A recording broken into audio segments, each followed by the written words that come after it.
A continuación, alguien con mucho más sentido, que ha dado algunas de las charlas más memorables desde 2011 hasta 2017, que viene desde Pamplona a hablarnos de qué tienen las Azores que tanto gustan a los anticiclones. Un aplauso enorme a Ambrosio Liceaga.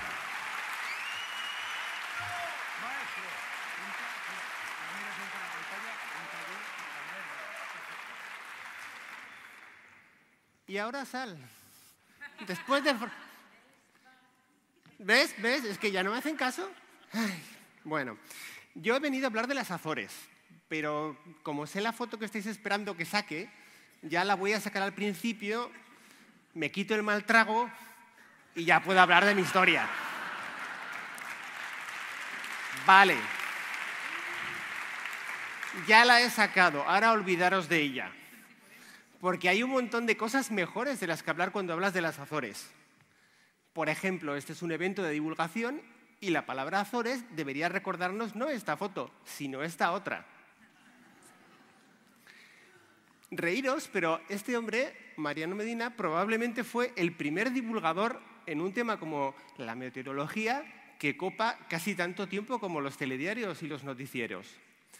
Este hombre empezó cuando Televisión Española era la única cadena que existía y durante 30 años fue el hombre del tiempo.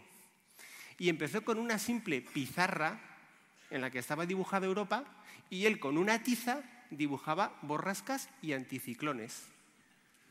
Y explicaba a la gente lo que eso significaba. Claro, ahora tenemos a Divulgameteo, tenemos Twitter. Él era la referencia en ese momento para muchísima gente. Y una de sus frases más recordadas y más conocidas era el anticiclón de las Azores. Un anticiclón que definía la predicción, que definía cómo iba a comportarse al día siguiente el cielo en la península. Podemos recordarlo por esta foto o podemos recordarlo por esta preciosa foto, por ejemplo. Esta es la isla de Corvo. Es un cráter volcánico de 7 kilómetros de diámetro, 300 metros de profundidad, absolutamente precioso, que me encantaría visitar algún día, Oficina de Turismo de las Azores, si alguien me oye, y a la que todavía no he ido. Pero por muy bonito y muy precioso que sea este cráter o las Islas Azores, deberíamos preguntarnos, ¿qué hace un anticiclón siempre en las Azores? ¿Por qué no se mueve? ¿Es que está anclado ahí? No me digáis que no es una pregunta interesante. ¿No os lo habéis preguntado nunca?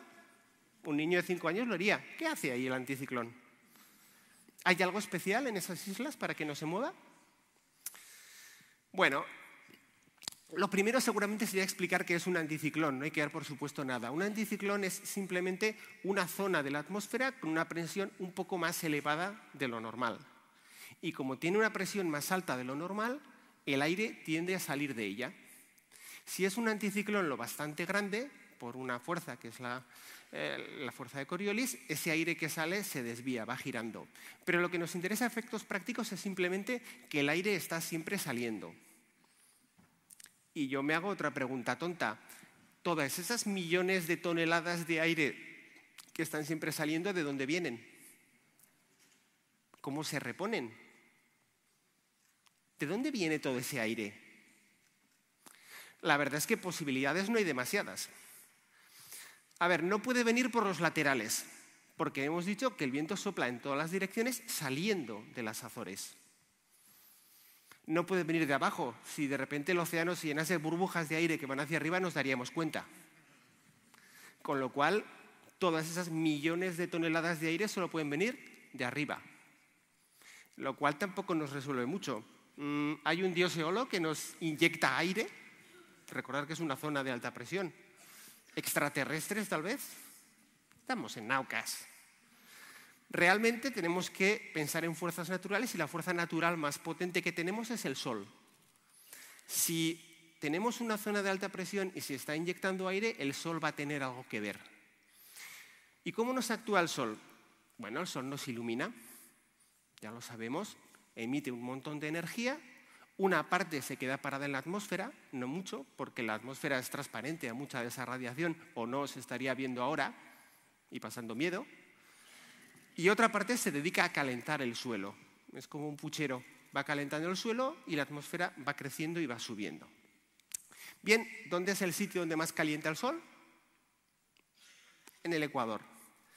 Y lo que tenemos es que en nuestra atmósfera, ese sol que calienta el Ecuador provoca un flujo de aire hacia arriba, importante, un flujo de vapor de agua por evaporación hacia arriba, también importante, hasta que llega a una determinada altura. En esa altura, el vapor de agua se condensa y llueve.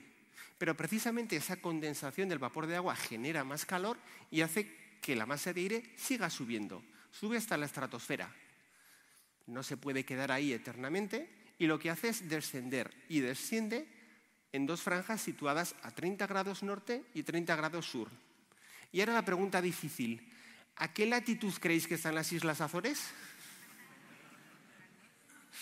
Pues a unos 30 grados más o menos. Con lo cual ya tenemos resuelto parte del problema. Sabemos que la fuerza del sol va a hacer que se inyecten esas millones de toneladas de aire a algún sitio más o menos a 30 grados norte, para lo que a nosotros nos interesa. Y eso es efectivamente lo que sucede. Pero eso no nos resuelve todo el problema. Recordar que nuestra pregunta es ¿qué hacen los anticiclones en las Azores, no a 30 grados norte? ¿Por qué están en medio del océano esos anticiclones?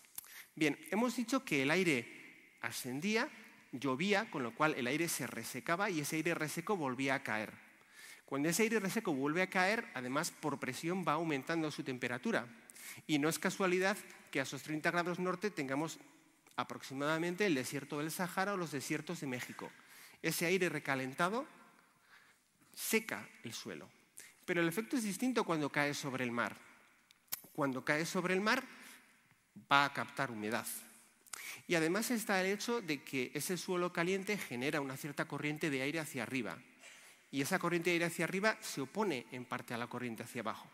El resultado final es que más o menos a mitad del océano se genera una zona de alta presión. Y ahora, sin saber mucho de geografía, ¿dónde creéis que caen las Azores? Las Azores casualmente resultan estar más o menos a unos 30 grados norte y más o menos en el centro del océano. Y casualmente tenemos una zona de presión estacional que se pasa ahí buena parte del verano. Esto es relativamente preciso porque, como digo, estas son las isobaras, las zonas de presión en el verano, pero si fuésemos al invierno cambiaría un poquito. Ese anticiclón se desplazaría, se movería un poquito. Bien, ya hemos resuelto nuestro problema. Tenemos un anticiclón en las Azores porque se da un flujo de aire que va hacia esa latitud aproximadamente y las condiciones en el mar son las que nos permiten que se cree ahí el anticiclón y no se genere en otra zona de esa latitud. Todo esto es física sencilla, ¿verdad? No es demasiado complicada. Seguramente esta es la charla más sencilla de todas las que se han dado aquí. Si queréis saber los detalles, preguntarle a Ana Payo. Sabe mucho más que yo. Pero solo con esta física tan sencilla, que algunos presidentes de superpotencias parecen no entender, yo creo que somos capaces de entender algo muy importante sobre cómo funciona nuestro planeta y sobre cómo funciona la atmósfera. El oxígeno que estamos respirando aquí puede que haya nacido de una planta que está en el Ecuador, puede que haya ascendido hasta la estratosfera, se haya desplazado 30 grados norte, haya vuelto a bajar hasta la superficie del mar y haya soplado hasta aquí y nos esté definiendo las condiciones climáticas de Bilbao o de la península. Y esa es una idea fascinante, pero también pavorosa.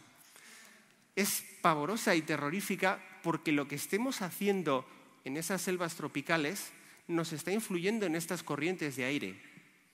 Si en un momento dado nos cargamos todo el hielo que tenemos en el Ártico, nos va a influir en esa borrasca que tenemos en el Polo Norte. Esto no es una ciencia excesivamente complicada. Sí que es complicado llegar a los detalles, pero entender algo así no es demasiado complicado. Y lo cierto es que no lo estamos entendiendo.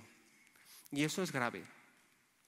Cuando veo gente que se escuda en que el clima es demasiado complicado o que no es fácil controlar los efectos de lo que hacemos y descubrir las causas, yo a veces tengo la sensación de que nos comportamos de forma infantil, porque los niños muchas veces no son conscientes de la importancia de lo que hacen, pero nosotros como adultos sí que deberíamos serlo y ser conscientes.